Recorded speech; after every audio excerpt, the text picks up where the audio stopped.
Pay channel পরিবেশক জাদু ভিশনের সঙ্গে উদ্ভূত সমস্যার সমাধান না হওয়ায় স্টার গ্রুপের চ্যানেল সম্প্রচার বন্ধ রেখেছে কেবল অপারেটররা।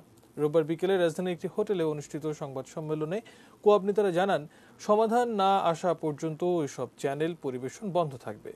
কেবল অপারেটর অ্যাসোসিয়েশন অব বাংলাদেশ কোঅপের প্রতিষ্ঠাতা সভাপতি এস.এম. আনোয়ার পারভেজ বলেন, পূর্ব সিদ্ধান্ত অনুযায়ী ৪ নভেম্বর থেকে স্টার গ্রুপের সম্প্রচার বন্ধ রেখেছেন তারা।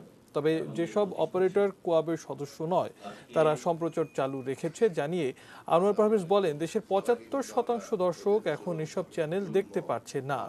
কোঅপের সদস্য অপারেটরদের পাশ কাটিয়ে নতুন কেবল অপারেটর নিয়োগের কারণে ব্যবসায়িক বিরোধের জেরে খুন খারাপি বেড়ে যাওয়ার আশঙ্কা করেন কোঅপ নেতৃবৃন্দ। গত ৪ তারিখ থেকে আমরা এই সমস্যার সমাধান না হওয়া পর্যন্ত এই স্টারের এই ৭টি চ্যানেল বন্ধ, জাদুভিশন কর্তৃক পরিবেশিত যে ৭টি চ্যানেল আছে তাদের সাথে সমস্যা সমাধান না হওয়া পর্যন্ত এটা অনির্দিষ্ট সময়ের জন্য বন্ধ থাকবে। জাদুভিশন লিমিটেড সংকট নিরসনের পথে না হেঁটে তাদের নিয়োজিত একজন ভিনদেশী কর্মচারী কেবল অপারেটরদের বিরুদ্ধে সামাজিক যোগাযোগ মাধ্যমে বিভিন্ন ধরনের আপত্তিকর এবং মিথ্যা তথ্য প্রদান করে যাচ্ছে।